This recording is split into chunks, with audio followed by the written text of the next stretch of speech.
మనిషి మనిషిలాగా జీవించాలంటే కావాల్సినటువంటి సాధారణ హక్కుని మనం ప్రాథమిక హక్కులు అంటాం.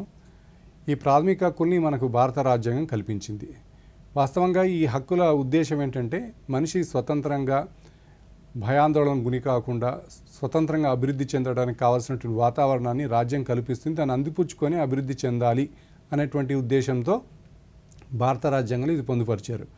అయితే దీన్ని మనం అమెరికా రాజ్యాంగం నుంచి తీసుకున్నాం. అమెరికా రాజ్యాంగంలో దీన్ని బిల్ ఆఫ్ రైట్స్ అంటారు. అక్కడ నుంచి మనం తెచ్చుకున్నాం. అయితే భారత రాజ్యాంగంలో వీటిని 7 రకాలుగా వర్గీకరించారు. Right to equality, right to freedom, right against exploitation, right to freedom, అలాగే రైట్ టు కాన్స్టిట్యూషన్ రెమెడీస్, లాస్ట్ది రైట్ టు ప్రాపర్టీ. ఈ రైట్ టు ప్రాపర్టీ అనేది 1978లో 44th కాన్స్టిట్యూషన్ అమెండ్మెంట్లో దీన్ని ఒక కాన్స్టిట్యూషన్ రైట్ నుంచి ఒక లీగల్ రైట్ కింద మార్చారు. అంటే దీన్ని ఒక చట్టబద్ధమైన హక్కు కింద మార్చారనమాట.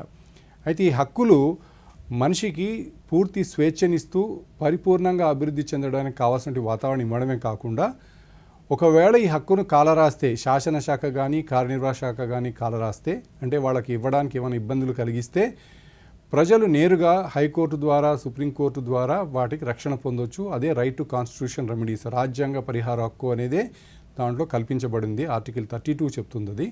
అయితే ఈ రాజ్యాంగ పరిహార హక్కు రాజ్యాంగానికి ఆత్మ లాంటిది.